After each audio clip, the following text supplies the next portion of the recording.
só chegar a esta casa.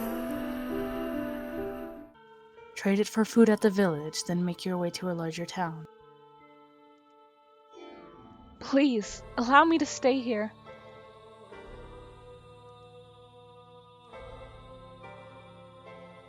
Could you repeat that? I cannot go to the village. No, I cannot go anywhere. I am no longer able to freely return to any town. I'm being hunted. You seem rather young to be a sinner. So you have transgressed. I'm neither a thief nor an adulterer.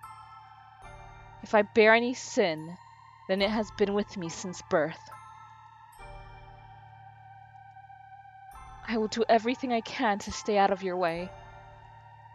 I simply ask that you grant me shelter until it all blows over. If you wish to know of my transgression, I will tell you. So please, do not throw me out. I see. And do you ask this of me, aware of how people refer to this mansion? Pardon? It is said that a witch once lived in this house. And not just any witch, a cursed witch. This house has been tainted by her seething hatred, and all who dwell within it meet her demise.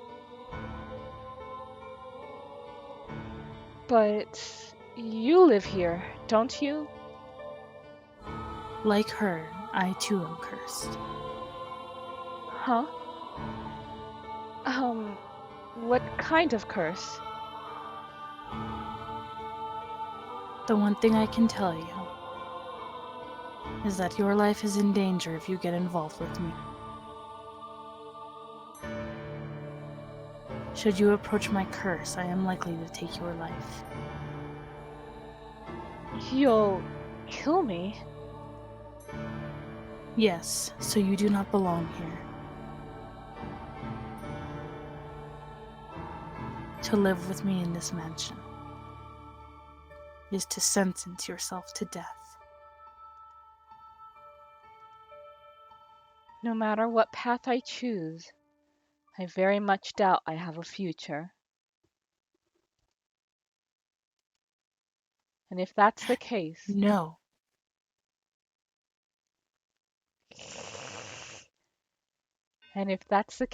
then I shall live how I want. I don't care what people say about you or this mansion.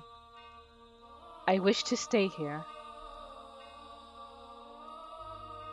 You might think I'm rather strange, but my heart tells me that I must stay here, that I was guided here. And hearing what you have to say only reinforces that. What are you scheming? I'm not scheming anything. I'm simply tired of running. So if your curse is going to kill me, then perhaps that's for the best. At the very least, you won't be hunting me.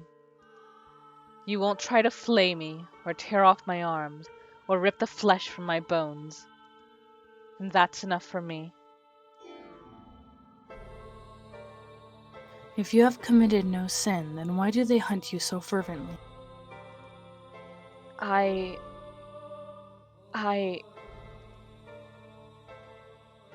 am accused of being a witch.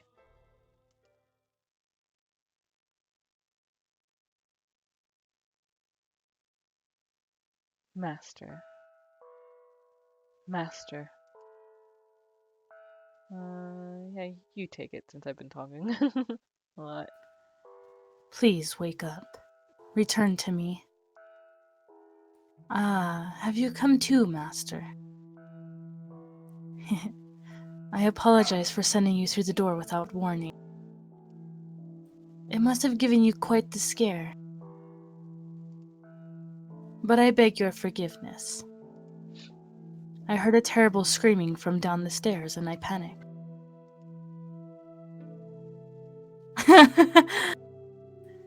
You say you saw the white-haired girl. I see, so you made it into the world beyond the door before me. I am deeply relieved that I was able to take your hand before losing sight of you. I presume you have already grown familiar with the atmosphere of this time period, Master. If you have seen her, as you said, then you should have a basic grasp of the situation. She was a very misfortunate girl in this era, accused of being a witch, abused, and persecuted. Her life was in constant danger. It was, again, her appearance that brought this upon her. That snow-white hair and those ruby red eyes clearly differentiated her from everyone else. Oh, and I apologize. I neglected to mention that this door is unique. As for what sets it apart, that will be made clear as we proceed. The one difference is in the time period.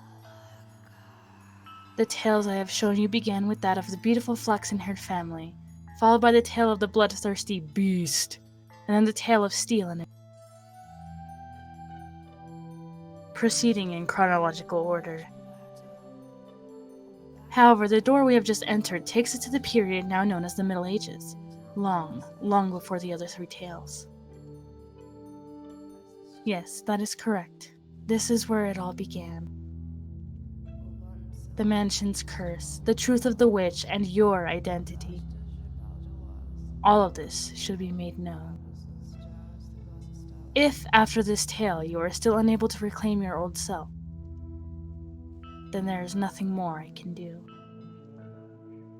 This door contains the last tale I am able to tell you. So I ask of you, please do not let go of my hand until it is all over. Now then, let us begin a beautiful, tragic love story of two solitary souls trapped in a mansion of darkness.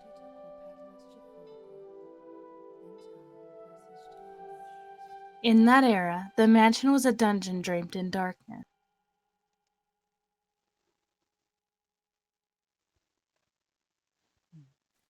After Oh! You have been trapped in perpetual darkness, found late in the same house where I withered away. The light was bestowed upon you by a certain woman, was it not?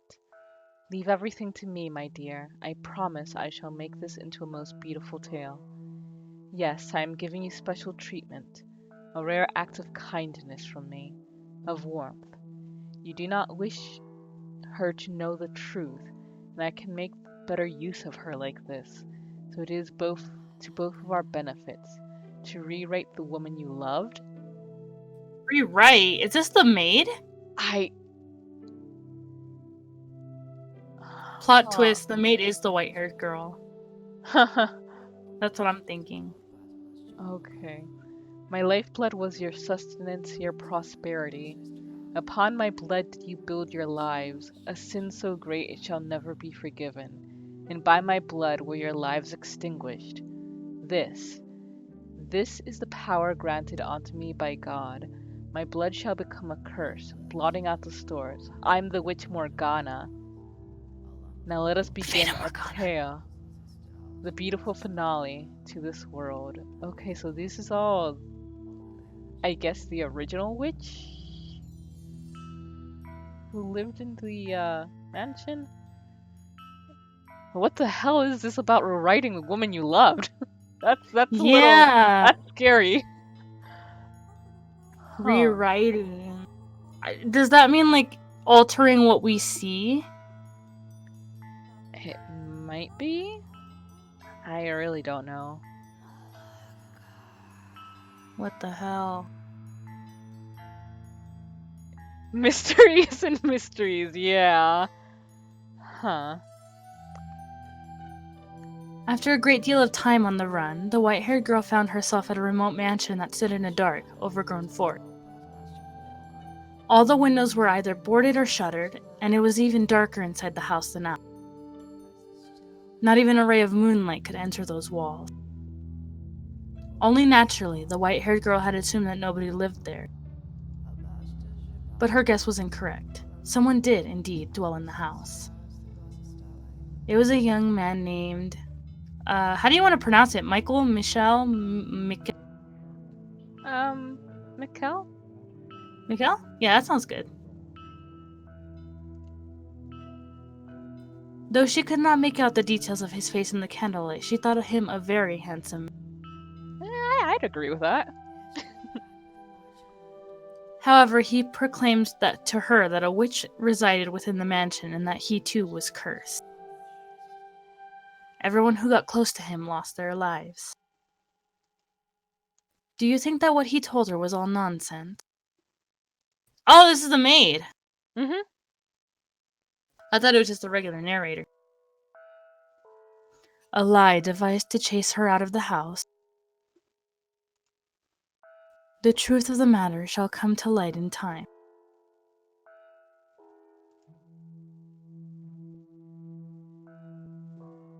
Despite Mikel's assertions, the white-haired girl decided she would take up residence within the mansion. This era's white-haired girl was younger than the others. She was still in her early teens, young enough to be seen as still a child. I don't know. I don't know Numahana. I don't know anymore. But she was neither as self-centered nor irresponsible as you might expect of someone her. She was very delicate and reserved, and acted with a great deal of modesty and restraint. The accusations of her being a criminal and a sinner were grossly. Nevertheless, she was still chased from her home, barely managing to flee to this mansion. Now, the white-haired girl thought it would be rude to simply take up space in the mansion, so she chased down the master, Mikel, and asked, Is there anything I can do to help? I will clean or cook or do anything. Just let us know. It was a tiny bit, but I think it's smoothed out.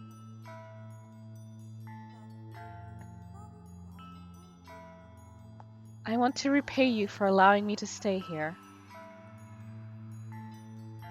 You do not feel indebted to me. What kind of voice should I give him? I think the one you've been using is pretty good. You need not feel indebted to me.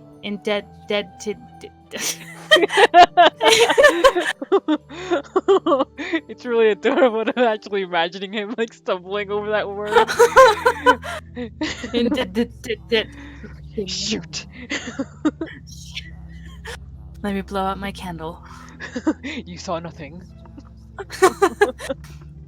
The weight of that obligation will only turn into disdain.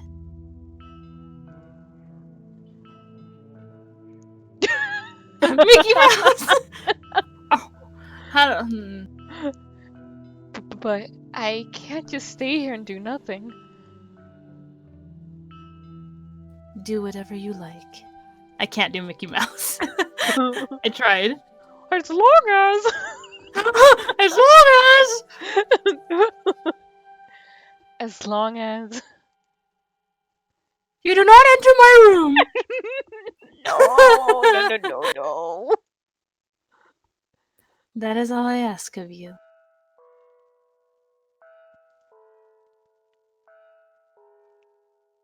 He said emotionlessly, turning away and walking off. If Mikel loses his mind, then he'll go Mickey Mouse. Aww.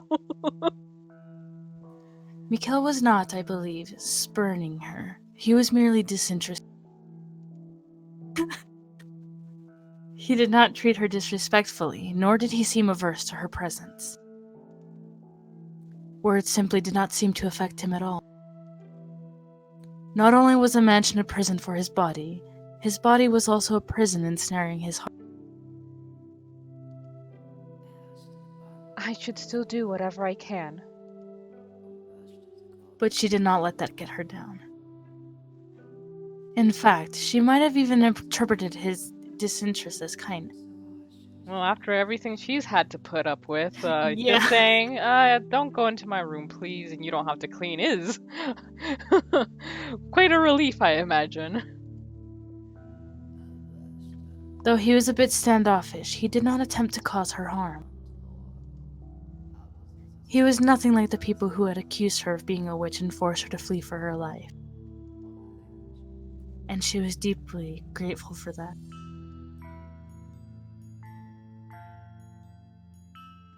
Yeah, that's true, Monica. Thus began their quiet life together. Mikhail, who avoided contact with others, and the white-haired girl who had taken a great deal of abuse from others. Two people who knew hardly anything about one another, who were too distant to really be said to be living together. Mikhail spent most of his day in his chambers, so they only ever saw each other occasionally and they hardly ever spoke. Though they stayed in the same house, they both still lived solitary lives. Nonetheless, the white-haired girl wanted to get to know Mikhail better. She wanted to know why he called himself cursed. Why he lived alone in this dark mansion. How many days, how many years he had spent here in solitude. And while she waited for the opportunity, she also started doing things around the house.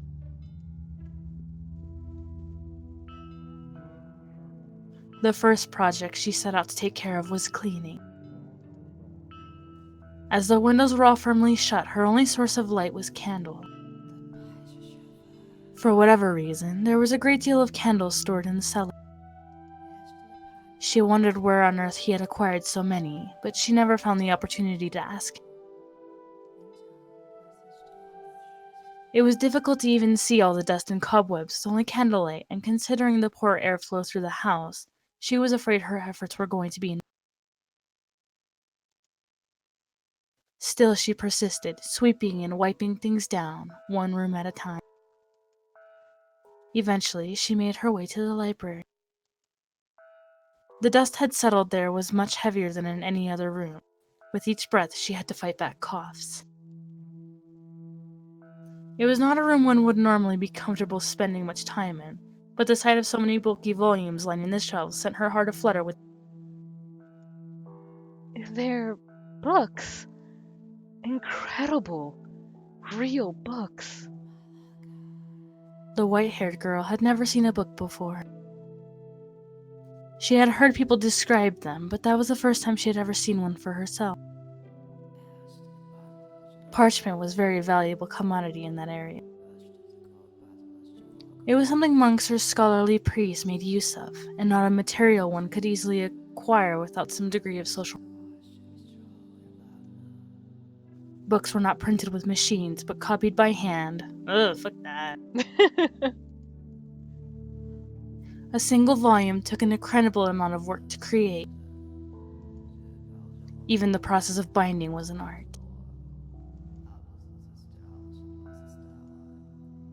Standing before a shelf, she stared intently at the spines. Nah, they were illustrated by feet. There's so much dust.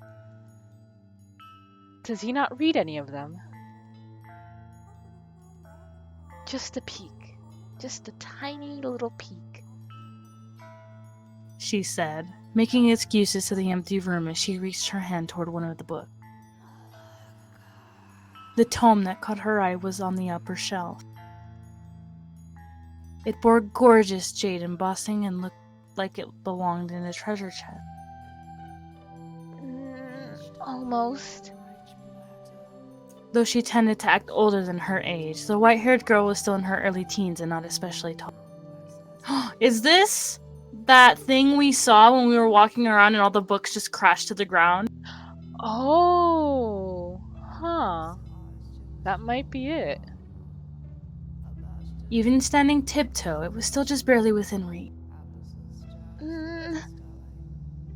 At long last, her slender fingers made contact with the spine,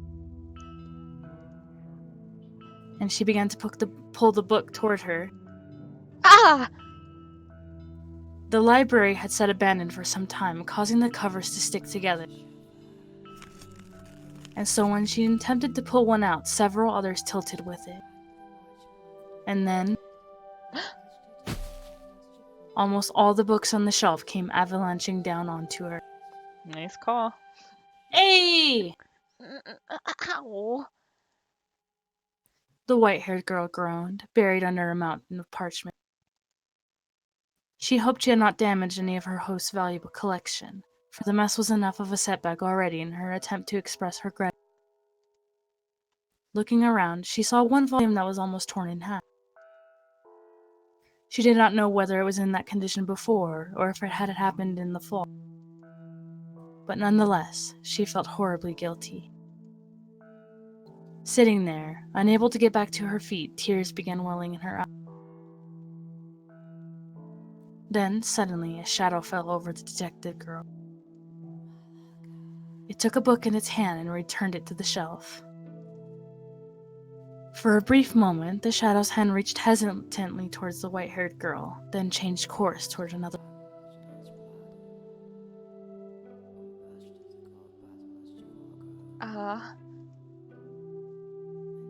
It was Mikkel.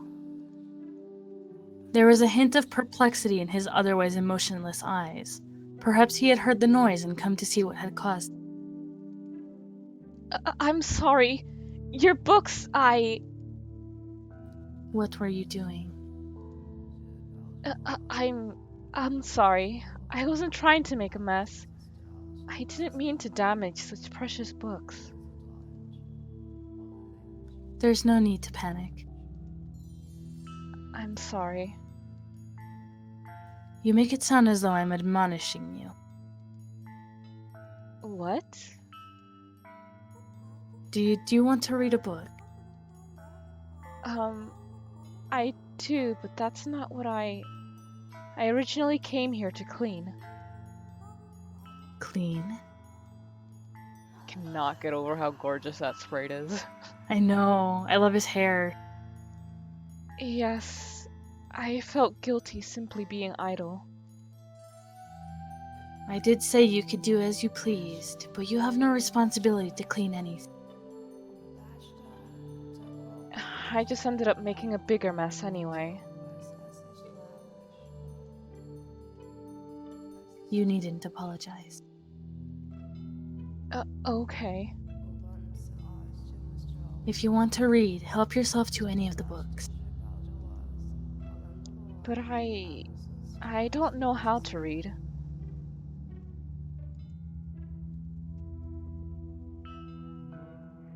I just thought the cover was pretty, so I wanted to hold it.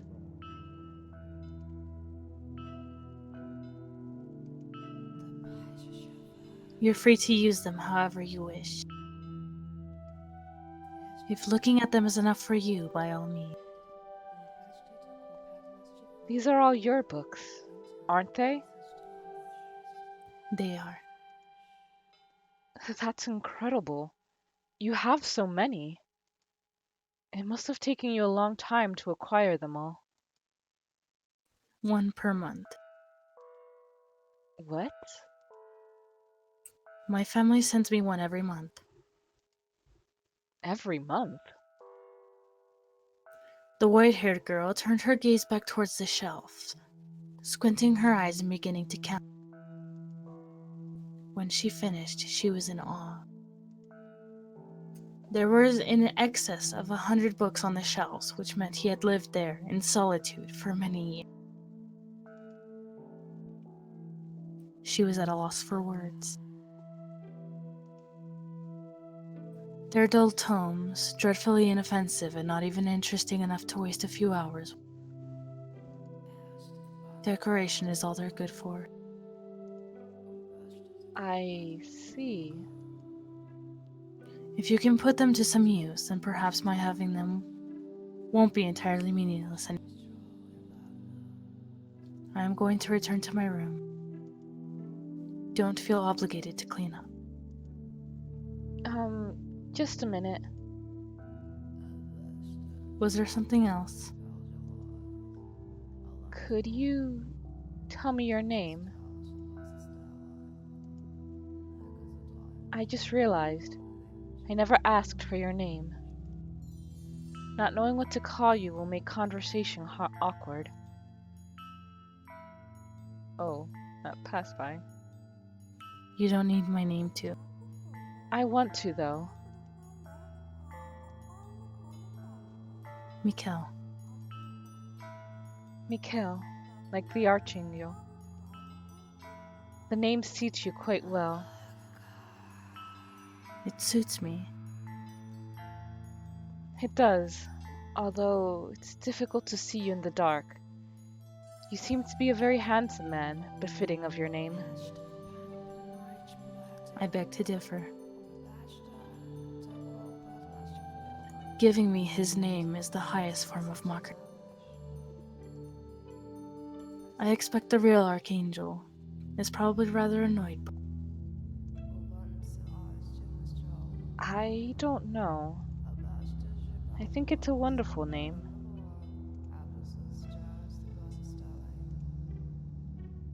And you're... No, never mind. Oh, my name. My name is Giselle. You got it. Please, call me Giselle. Oh, thank goodness. For what? That I was able to get your name and talk to you for a little bit. We haven't seen much of each other since I first arrived, so I'm glad that I got to hear your voice. So very glad. You gain nothing by speaking to me. You have no responsibility to do so, and there is no need for you to feel joy about it. I'm not pleased out of some sense of responsibility or necessity. It's just depressing, not being able to have a conversation with someone living in the same house.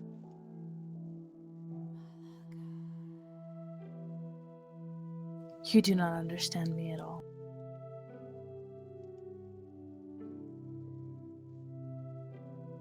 As I said on that first day, my curse will one day kill you. But I'm still alive, aren't I? You are welcome to believe I am lying, or that I am merely out of my mind.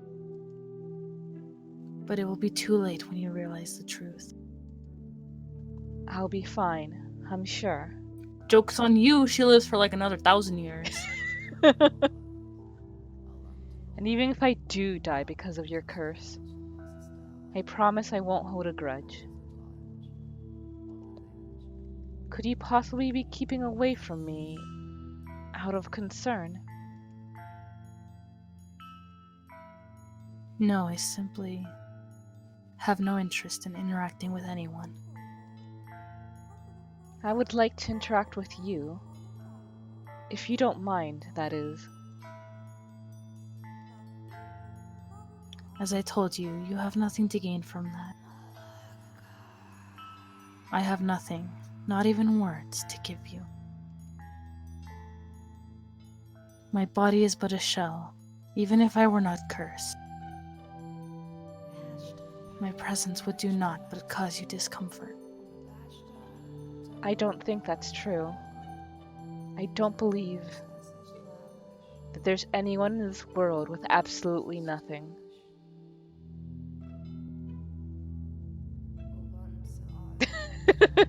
Monica's right. There's plenty inside you. You simply haven't noticed it yet. And not all of it will only cause others pain either. If you truly believe those words, then you are a foolhardy girl. How can you trust someone you only just met? For that matter, how do you not resent everyone? Resent them?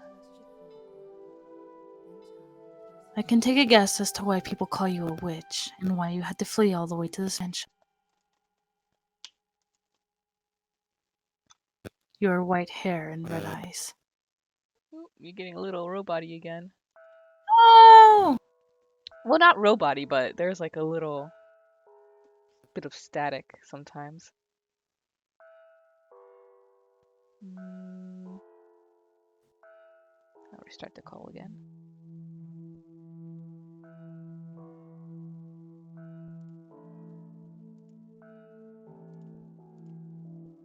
Better?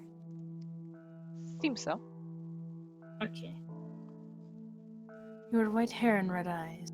That abnormal, seemingly inhuman appearance drew their condemnation. And I can think of any number of reasons that they might have started treating you less than human. Perhaps people around you experienced misfortune, or perhaps there was a natural disaster, a famine, a plague.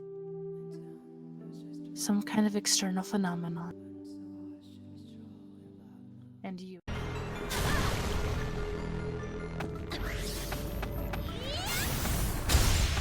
There we go.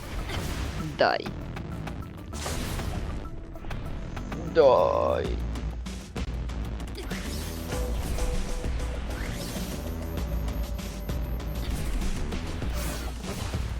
Okay, now where to?